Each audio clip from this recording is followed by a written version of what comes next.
be like that. I don't like pala away. Yan po ang ating face-to-face issue of the day.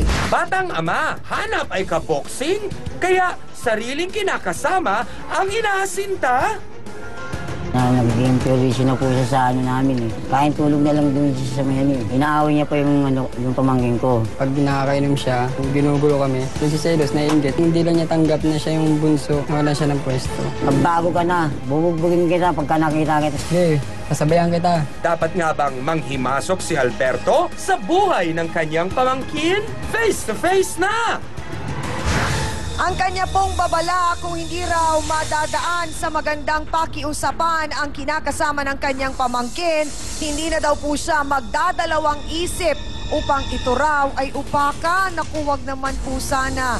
Malalaman po natin kung ano nga bang mga kadahilanan. Dito po mismo kay Alberto Yugo. Pasok!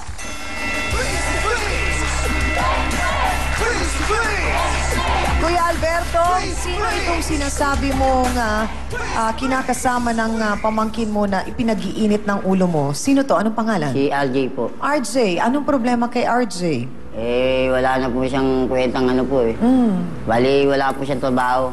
Gano'n na ba siya katagal na kinakasama ng pamangkin po ninyo? Mga ano rin po, siguro mga 4 na taon, mga 5 taon na rin. 5 taon, gano'n na katagal. Ilan po ang anak nila? 2 po. 2. So bukod po sa walang trabaho, ano pa yung nakita ninyong problema dito po kay RJ? Pag nakaka-discarte rin po siya ng mga ano, tapos iniinom lang po, tapos sinusugal. Paano po ninyo nalalaman ng lahat ng ito? Nakikita ko po. Nakikita nyo, kasama nyo sila sa bahay. Opo. So 5 taon na pong ganyan ang nangyayari at ginagawa nitong si RJ. Hindi, nakulong po ako ng 3 taon eh. Okay po, bakit po kayo nakulong? Away po, trouble. Napatrobol. Okay. Pero parang siguro naman nagbago na tayo. Hindi na Opo. mainitin ang ulo natin. Po. Parang kinabahan ako doon, Kuya Alberto, ha? Hindi na, ha? Promise. Hindi, may tangulo ko sa kanya ho eh. Galit na galit ako sa kanya ho, hindi. Kasi kalalaya ko lang ho, ganun yung pinakita niya sa akin eh. Bakit po? Ano bang pinakita sa inyo? Nakikita ko po yung mga pamangkin ko po, sinasaktan ho niya. Yung mga bata? Pati bata po. Bakit po? Paglasing ho siya, inaaway niya pa. Palamunin na nga sa bahay. Ganun po pa nakikita ko. Kaya Yung galit po na bang galit ako. tinitirahan nila ay kanino po? Akin po. Sa inyo po? Opo. Bahay po ninyo o kwarto po? Kwarto ko po yun. Kwarto ninyo. Oo. Bakit sila na po ang nakatira? Nakulong po ako eh. So nung nakulong kayo, sino po ang nagpatira sa kanila doon? Magulang ko po. Nagpaalam naman po. Hindi. Nangungupang sa magulang ko. Inunawa na po ng magulang ko. Walang trabaho po yung lalaki. So kumbaga parang Hindi na. tulong na lang doon sa iyong Opo. pamangkin. Ano ba ang pangalan po ng inyong pamangkin? Jennifer po. So Jennifer. So parang tulong na lang kay Jennifer, doon sila pinatitira. Paano nabubuhay po yung inyong pamangkin? May diskarte po yung pamangkin ko na may nagtitinda ko ng konting negosyo po. Oo. So itong talagang RJ, pasaway po, wala Pasaway nang po. trabaho, Wala na po. nananakit pa. Nanakit pa ng anak niya, pati asawa niya po, nakikita ko po. Kaya pagka nakakainom mo ako, siya po pinagbabalian ko po. Kaya nasasaktan nyo rin. Nasaktan nyo na po ba siya? Saktan ko po siya. Kinausap po ba ninyo? Eh, Sana pinaliwanagan ninyo, hindi yung sa pananakit, hindi kayo Hindi ko magkakaunawaan nung noon. kagad siya sinaktan eh. Pinaliwanagan ko nung po Oo. siya eh. Sumasagot po siya ng balagbag. Paano po ba yung sumagot ng balagbag?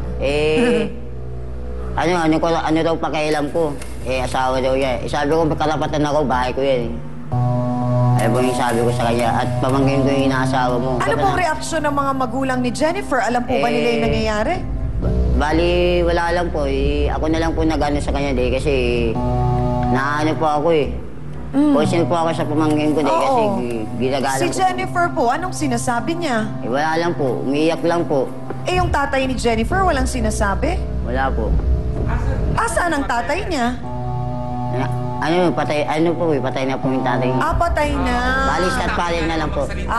Okay. So yung stepfather niya. Yung nanay niya, anong aksyon ang ginawa tungkol doon sa problema na yun ni Jennifer kay RJ? Kinukonsinti na lang po dahil din sa 2 bata.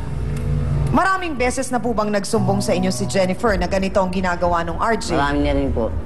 Bago po ninyo nasaktan itong si RJ, sana po kinausap ninyo. Kinausap ko na po yan eh. Mga ilang beses yun na pong sinubukang Siguro, kausapin siya. Hindi na siguro po yung mga 5. Oo.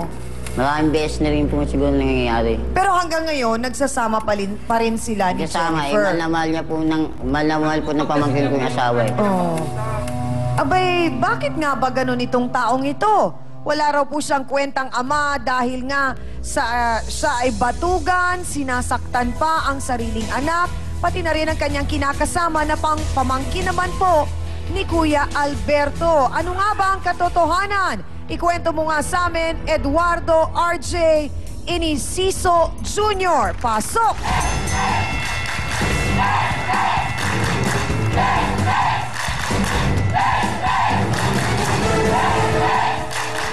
RJ, anong problema at bakit binubugbog mo ang iyong kinakasama? Hindi naman po totoo na binubugbog ko yung asawa ko. Nakikita ko lang eh.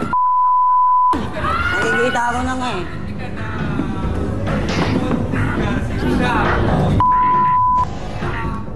Nakikita ko lang eh. Wala kayong kwentang ano eh. Baka ikaw yung walang kwenta. RJ, alam mo ba kung sinong kausap mo? Suhin yan ng kinakasama mo. Po chewing ko po siya eh. Sa personal talaga, yung ginagawa niya sa akin, nire-respeto ko siya eh. Pero Siya diretsa mismo- ang tanong, sinasaktan mo ba ang mga anak mo? Sinasaktan ko po, yung palo lang po, pagdisiplina. Ano naman kayang klaseng palo ang sinasabi na yun ni RJ at kung anong disiplina yon? Yung pagdisiplina ko po sa mga anak ko, yung hindi naman po talaga yung pananakit na tawagin na child abuse. Yung tama na yung isang palo, ganun. Yung sabunutan mo? Hindi naman po nasabunot po yun eh. Pag-ano lang po Bakit yun ang napag-alaman namin at ginawa na pananaliksik ng aming staff? Hindi naman po Sinabunutan totoo mo ang bata. Hindi naman po totoo yun eh. Ano kaya ang buong paliwanag ni RJ kung bakit niya sinasaktan ang kanyang anak, pati ang kanyang kinakasama, kahit wala na po nga siyang trabaho? Malalaman natin yan. Pakatutukan nyo, dito lamang po sa paborito niyong kasama tuwing umaga, ang Face to Face.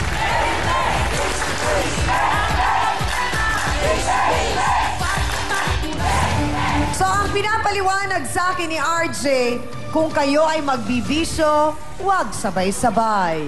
Ngayong araw, alak, bukas, sugal, alternate pala. Hindi ko naman po pinag-aralan yun eh. Talagang ano lang, parang hobbies ko lang yung ganung bagay. Huwa! Harapin mo, face to face!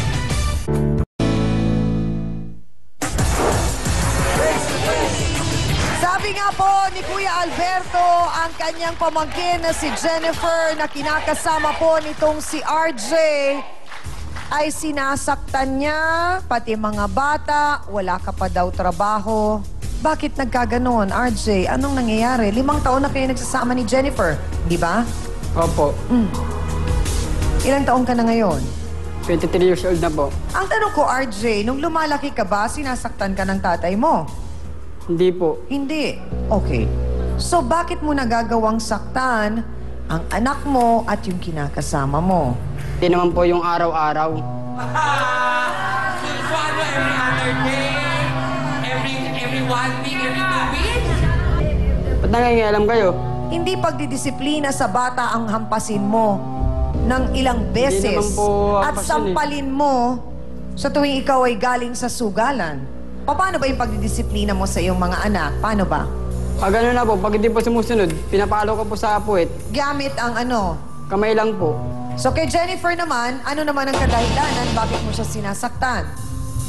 Hindi ko po siya sinasaktan. Eh bakit nagre-reklamo paningin Hindi totoo yun ni ng tito niya? Kung Kaya lang hindi niya totoo yun. sinasabi yun dahil nga talagang gusto niya akong palayasin kasi nagsiselos kasi yan eh. Paano? Kasi wala siyang bahay. Sinungaling. Eh pero yung bahay na yun ay sa mga magulang ni Kuya Alberto. Ang karapatan Opo, sa nasa salita bahay. niya. Bahay nila. Eh pero wala naman po siyang karapatang palisin na kami dahil hindi naman Walang siya karapatan. karapatan. Business Anak ako ng lola ang magulang mama ko. niya. Aawa pero lang sa mga RJ, bata. baka mo, ikaw ang nakikitira sa bahay nila. Ikaw ang may responsibilidad na ibahay ang pamilya mo ng sarili mo. Hindi ka nga dapat nakikitira doon. Yung huling trabaho mo, ano, kuya? Sa warehouse. Pero hindi rin po kami nagtagal. Bakit? Kasi kailangan magbawas eh. Hmm. Malis din po kami. So, paano? Kanino nyo inaasa yung pang-araw-araw ninyo? Ano po, sideline ko po sa... Sideline, iniinom mo lang sa gabi. Yung iniinom ko, Sanda na yung nga sa lang binibigay kinikita ko. mo, hindi na nga nagkakasya, iniinom mo Iba pa. yung sa pang-inom, iba yung para sa pamilya at ang dami. Hindi pwede ano yun. Tama ba yung ginagawa mo? Nagbibisyo ko. Iniiwalay ko yung para sa pamilya ko, para sa pambisyo ko. Hindi pwede yun. Pwedeng ganon? Kailangan may itabi kang pambisyo? Sa pagganas pa nga ng anak mo, kulang pa yun eh. Magkano kinikita mo sa pagsa-sideline? Swerte po kapag nakapagbaba po ako ng mga 3, 4, dahil kumikita po ako ng mga 350 or 400. Sa isang araw? Opo. Okay. So, magkano itinatabi natin doon? Pangbisyo? Sabihin natin po na sa 350, kukuha ako ng dalawang pang-inom lang para mapagpahinga ko naman yung sarili ko kahit paano. Oh, talaga? Bakit ako? Pag Okay, nagpapahinga tama ako, ako. pinipikit ko lang yung mata ko, humihiga ako sa kama. So, may nakalaan talaga. Opo. Pang dalawang pesos. Bukod pa doon, yung isa mo pang bisyo, yun na yung pagsugal. Tama? Hindi ka naman po pinagsasabay yung ganong bagay. Lumahin itong tao na to eh. So, ang pinapaliwanag sa akin ni RJ, kung kayo ay magbibisyo, huwag sabay-sabay. Ngayong araw, alak, bukas, sugal, alternate pala. Saan mo natutunan yung napakagandang sistemang yan? At least may sistema, ha? Hindi ko naman po pinag-aralan yun eh. Talagang ano lang, parang hobbies ko lang yung ganong bagay. Patawarin, ina Tama ng ba awa. yung gagawa mo? Wow! Dito lang talaga sa programang ito. Iba-iba ang mga naririnig ko. Sa tingin mo, sa Maraming ginagawa sabi. mong na doon ka nakatira sa bahay ng iyong kinakasama, tapos sideline nga lang kinikita mo, ay matutuwa ang mga angkan ni Jennifer? Wala naman po akong ginagawang masama para sa ibang tao. Nasa kanila na yung Anong ginagawa? nila Yung ginagawa mo? Una na sa lahat, hindi talaga tama na kapag ka ikaw ay nakainom, mananakit ka. Di po ba, Attorney Acosta? Yung Republic Act 9262, yung Anti-Violence Against Women and Their Children. Minor, mga ilang taon yung anak niya? 5. Aba, alam mo RJ, sa ganung gulang ng bata, abay, pag nasaktan mo yan, kahit na palo lang ngayon, ano? Dahil nga dun sa bagong batas na yan, pwede kang makulong nang hindi bababa sa 6 na taon na pagkabilanggo. Thank you po, Attorney Acosta. Hans, at sa ating mga kasawsawan, oras na para makita namin ang inyong opinyon sa ating issue ngayong araw na ito. Mga kapatid, eto, dalawang maton, ika nga, parehong palaban sana. Pero yung isa, ipinagtatanggol ang kanyang pamangkin at ang kanyang mga, kumbaga apo. Diba? Tapos, ito namang nasa pula, ito yung nagsisinasabing nananakit umano. Abay, nakanino ba ang simpatya nyo sa isyong ganito? Pula ba tayo o puti? Boto hands! Taas ang mga placards! Go!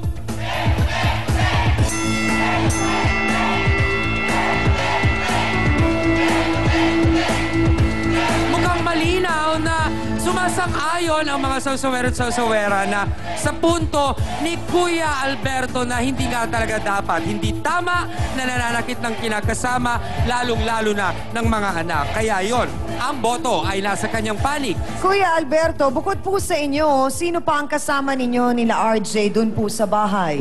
Bali, ano po yun eh.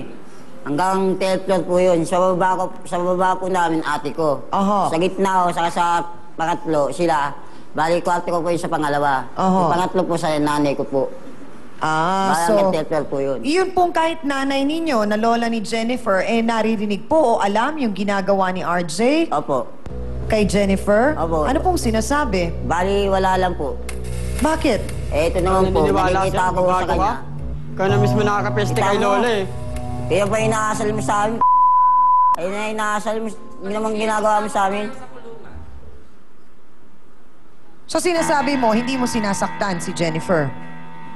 Hindi po talaga. Hindi talaga. Opo. Ang mga bata hindi rin. Hindi, sinungaling. Hindi sinasaktan. Napapalo ko po talaga kung minsan. Pero si Jennifer, hindi mo sinasaktan. Sa palagay mo, wala kang naging pagkukulang sa kanya. Sinungaling Hindi. talaga to. Hindi naman sa ako sa nagsisunod, pinatanggal ko sarili ko.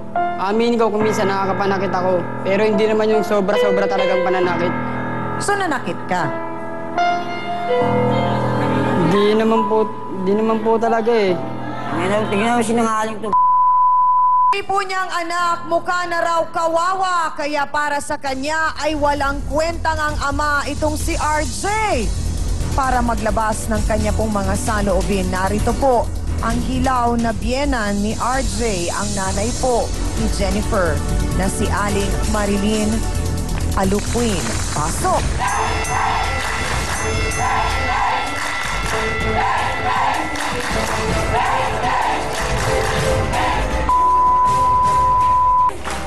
Gaano po katotoo na mula po nagsama si Jennifer at RJ ay hindi na po nakahanap ng trabaho si RJ?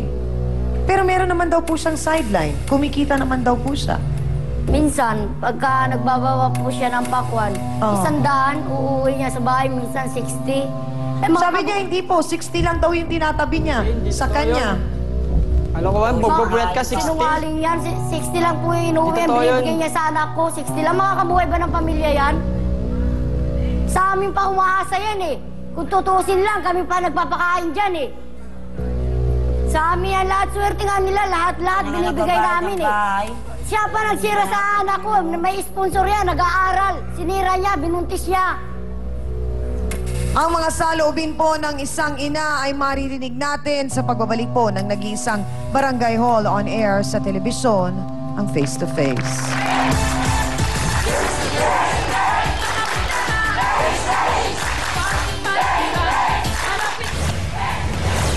Bakit mo tinitiis ang lahat ng yan? Sobra pong mahal. Ano ang pag-ibig para sa'yo, Jennifer?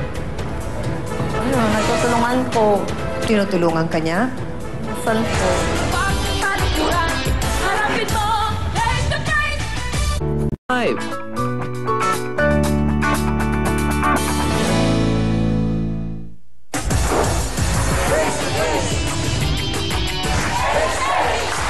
Unti-unti na nga pong naglalabas si Ate Marlene ng kanyang mga sama ng loob sa kinakasama ng kanyang anak na si RJ.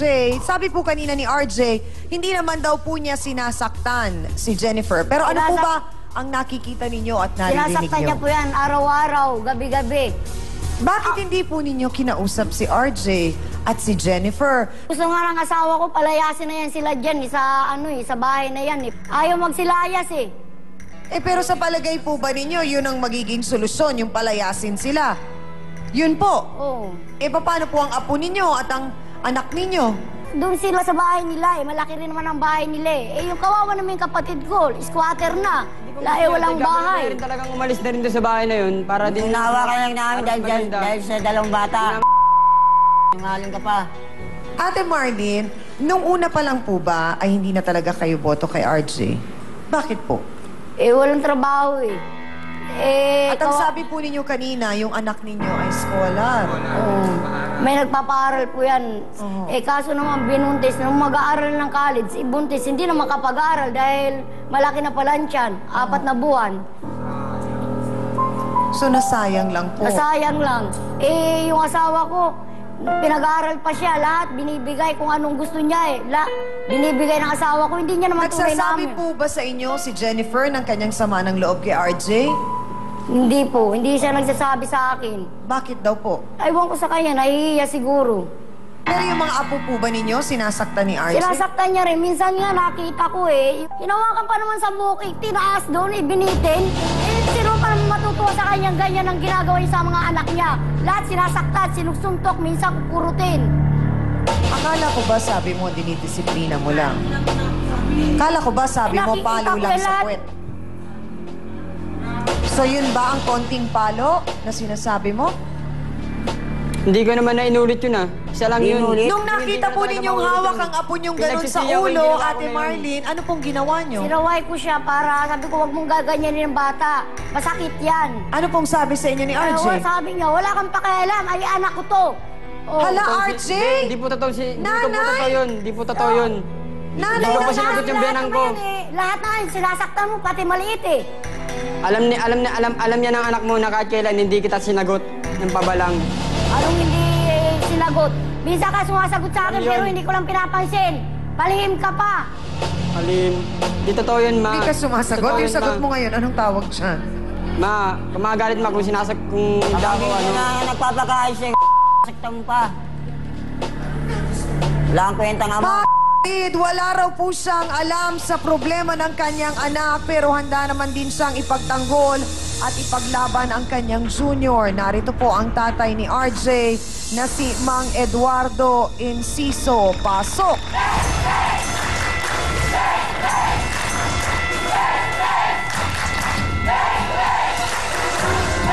Mang Eduardo, upo muna tayo. Alam po ba ninyo itong problemang pinagdadaanan po ng inyong anak? Hindi po. Bakit po? Kasi hindi sila nagsasabi na mayroong problema sila mula nung Nagsama sila. sa kanila na tumira. Oho. Si Eduardo po ba o si RJ nung siya po ay lumalaki ay sinasaktan po ba siya ninyo o ng inyo pong asawa? Hindi ho. O, bakit po kaya sa palagay ninyo parang lumalabas naging mabigat ang kamay po ni RJ ngayon? Yan ang hindi ko alam. Oho. Pinapayuhan po ba ninyo, Mang Eduardo, si RJ na maghanap ng trabaho? Opo.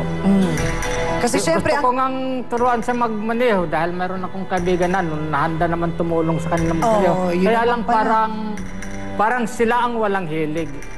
sa trabaho? Ayaw nilang Ah! magmaneho. Ayaw nilang mag-aral. So anong gusto mo sa buhay, RJ? Ayoko lang, di ko lang po gusto yung pagmamaneho. Anong gusto natin? Manager? Presidente? Anong gusto natin? Kasi parang lumalabas, Dr. Camille, syempre sa edad na ito ni RJ, parang hindi pa siya handa na maging isang ama. Kailan po ba natin masasabi na ang lalaki ay handa na talagang maging ama? Alam mo, Chang, basta pag sinabi mo magkakaroon ka na ng anak, dapat ikaw mismo yung sineset o nagkakaroon ng tayong mindset na magiging ama na ako, kaya dapat maging responsable na ako. So walang sinasabing edad dito. Kung hindi, ang kinakailangan dito ay magkaroon ng tinatawag nating sense of maturity. Doktora, sa napakarami na po na issue na ating tinalakay dito sa ating programa, lagi po nating naririnig na kapag ang isang tao ay nananakit, yun ay dahil sa nung siya ay lumalaki, nagawa ring saktan siya ng kanyang mga magulang. Pero sa sitwasyon na ito ni RJ, hindi naman daw pala siya sinaktan ni Mang Eduardo o ng kanyang mama. Pero bakit kaya parang nagiging napakabigat ng kamay ni RJ, hindi lang sa kanyang kinakasama, kundi pati na rin sa kanyang mga anak? Unang-una kasi nawawalan siya palagi ng trabaho. So wala yung kakayahan para sabihin mo na ako yung talagang good provider. So the only way para maging in control ako is ipakita yung physical na kapangyarihan na maaaring nagagawa niya sa pamamagitan ng pananakit. Salamat po, Dr. Camille. Di ka ba natatakot kung magising ka isang araw, mapagod na si Jennifer sa ginagawa mo? Natatakot din po na baka mangyari po na kagaya po na sinabi niyo, baka magising na lang ako na wala na sila sa tabi ko. Palagi nakaalam ko ano eh. Kahit na siya raw po ay masaktan, handa pa rin siyang magtiis, makasama lang po ang kanyang minamahal. Narito po ang kinakasama ni RJ na si Jennifer Tizara. Pasok!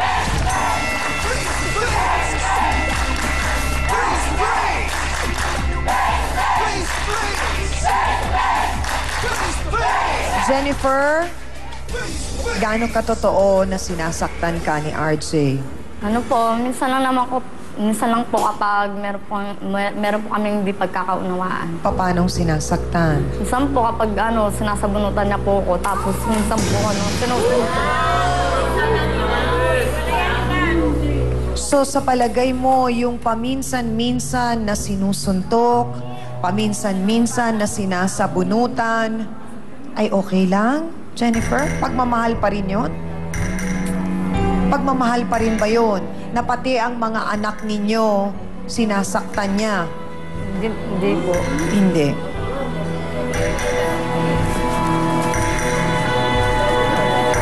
Kaya kasi pinag-aaral kita eh. Ayan, pala sa'yo. Nay, wala na rin naman pong punto para iganon pa ho ninyo yun. Wala na tayong magagawa. Kailangan po unawain ninyo ang anak ninyo at tulungan at hindi pa ipagduldulan sa kanya yung maling nagawa niya. Yung punto nga pong hindi nagsasabi sa inyo ang anak ninyo at tinitiis lang ang lahat, dapat maalarma na kayo doon. Ibig sabihin, may problemang pinagdadaanan ng anak ninyo na hindi po masabi sa inyo, hindi kayo mahinga ng tulong, hindi kayo malapitan, problema po yun. Ang tanong ko naman sa'yo, Jennifer, bakit mo tinitiis ang lahat ng yan? Sobra pong mahal. Sobrang mahal. Bakit? Ano ba ang pagmamahal para sa'yo? Sige nga. Ano ang pag-ibig para sa'yo, Jennifer? Nagtutulungan po. Tinutulungan ka niya? Saan po? Ano ang pag-ibig para sa'yo?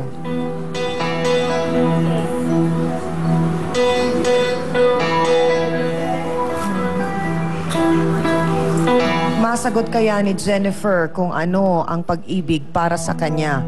At hanggang kailan kaya siya magtitiis? At kung pagmamahal pa nga bang matatawag ang ginagawa na ito ni RJ sa kanya? Pakatutukan po ninyo sa pagbabalik ng Face to Face.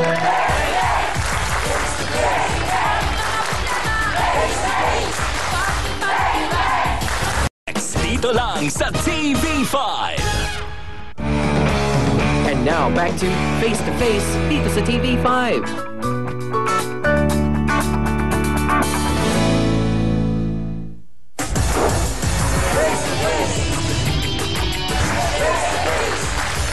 Si Jennifer po ang anak ni Ate Marlene na kinakasama nga ni RJ. At ayon nga kay Jennifer, paminsan-minsan, sinasabunutan, sinusuntok. Yun na ba ang pinakamalalang ginawa sa'yo ni RJ? Ano po? Bakit kanya nasuntok noon? Ano po, minsan nagsiselos po siya. Kanino nagsiselos? Diyan po kasi syempre po pag nagtitinda po ako dyan sa labas, tapos pag meron pong kausap, ganun po. So, nagagawa pa niyang magselos? Opo. RJ, hindi ka ba nahihiya sa papa mo? Nahiya po. Oh, ayan ang bait-bait ng papa mo. Kanina yun ang sinabi ko sa kanya. Anong sagot sa akin ng papa mo? Baka daw sa kapitbahay ka nagmana. Kasi hindi ka naman daw niya sinaktan kahit minsan. Lumaki naman daw kayo ng maayos. Hindi po ba, Mang Eduardo? Hindi ko sila pinabayaan. Sila lang ang ayaw makinig. Oo. Pinapag-aral ko sila, ayaw nila. Oo. Kako, kahit gumapang ako, gagawin ko makapag-aral lang kayo. Bibihira, RJ, ang mga magulang na nagpapakahirap para makapag-aral ang kanilang mga anak. Pagkatapos, kayo pa ang hihindi na mag-aral? Minsan rin po, naisip ko rin po talaga yung mga pagkakamali ko. Ang daming opportunity binigay sa akin. Binaliwala ako. Pero para sa akin po, di pa naman po huli. Lahat po talaga pinapangako ko, lahat po gagawin ko simula po ngayon. Para sa pamilya ko, para sa anak ko. Sana talaga. Kung susunod ka kay papa mo. Yon, narinig mo. Dahil lahat Kung susunod ka sinasabi ko kay sa'yo, papa mo, yun ang sabi dapat- ng papa mo. 3 beses ko ito in-enroll ng first year. College, Daddy. Oo. Siya ang nagluloko talaga. Tapos ngayon, sabi ko sa kanya, kung gusto mo mag-aral, sige, mag-aral ka. Nahiya na daw siya dahil palaki na siya. Walang problema, Sabi ko, hindi nakakahiya yun. Walang kinalaman ang edad kung gusto mo mag-aral. Wala kang dapat ikahiya, RJ, kung may Kung kakayanan gusto mo pa at mag-aral, mag-aral ka. kung may kakayanan pa ang papa mo na paaralin ka, mag-aral ka. Pati si Jennifer Chang. Pati si Jennifer. Kasi kung talagang mahal ninyo ang sarili ninyo, pwede niyong gawin Teacher yun. ng elementary, grade 5 at saka grade 6, tatay, ang anak nyo, marunong. Ang problema, wala tayong record. Eh yun pala, pag nagtitis, hindi ito nagsusulat, nagtuturo lang. Ayaw daw niya magsulat. Baka may problema siya, Dr. Camille. Chang, baka meron siyang learning disability na siguro later part na lang ng kanyang pag-aaral na nadiskubre. Kaya siguro nagiging gano'n yung problema niya na hindi niya ma-channel ng tama yung gusto niyang sabihin. So, chances are, kung kahit na nababasa niya yun, pero actually iba ang pag-decode ng message doon eh. Kaya yun yung nakikita kong hirap. Kaya sinabi ng tatay niya na tinuturo lang. Meron siyang kaalaman pero hindi ma-decode ng tama. At ito ay magiging, kung ito'y problema, pwede pa rin siyang maiayos eh. Doktora, doon naman po sa ginagawang pagtitiis na ito ni Jennifer, masasabi po ba natin na parang biktima na siya ng pang-aabuso sa ginagawa po ni RJ sa kanya? Alam mo, Chang, meron kasing yung mga tinatawag na nating battered women syndrome na nagtitiis. Kahit na sabihin nyo nahihirapan, sila pa yung gagawa ng paraan para ipagtanggol yung mga taong nananakit sa kanila. At kahit sabihin mong may kakayahan siya at higit ang kanyang kakayahan kaysa sa kanyang kinakasama, magtitiis at magtitiis yan. Yun ang magiging problema mo, Jennifer. Dahil kasi pagdating ng panahon, sa sobrang liit mo, ng tingin mo sa sarili mo, papaubaya mo na sinasaktan ka ng paulit-ulit at hinahayaan mo na lang yun. Mga kapatid, bibigyan na po natin ng pagkakataon ng ating mga panauhin upang mapag-usapan nila ang kanilang mga problema. Kasama pa rin siyempre ang ating pong mahal na Trio Tagapayo. Wala alam ang tatay mo at nanay mo tungkol dyan sa ginagawa mo nung 13 years old ka. Wala po. Ano kaya kung maghiwalay muna kayo at mag-aaral muna kayo pareho? Ha? Tapos nung sinaktan ka, anong ginawa mo? Wala po. Alam ko po yung pagkakamali ko. Kasi kaya naman po ako ginano ng magulang ko. Hindi para manakit siya, para pagstabihan ako, para ilayo ako sa masamang So alam mo nga yung nangyayari, ba't ka nagkakaganyan? Sa ating pong mga bisita, sana po yung binigay na counseling sa inyo ng ating Trio Tagapayo po ay nakatulong para bigyang kayo ng kahit na konting kaliwanagan po sa problemang pinagdadaanan ninyo. Bago lang tayo magtapos, may mga mensahe pa rin po sila sa inyo. Attorney Acosta? Bata pa kayo, meron pa kayong magandang hinaharap sapagkat may mga pagkakataon na ibinibigay ang magulang mo at ikaw din, RJ, ang tatay mo. So pwede ba, pansamantala tutukan niyo muna ang inyong pag-aaral kahit na may anak na kayo, pareho. Maging inspirasyon niyo yung anak niyo at iangkop niyo ang inyong sarili na meron pala kayong dapat pang i-focus ngayon. At yan ay ang inyong sarili at yan ay para rin sa inyong kinabukasan. Yun lamang.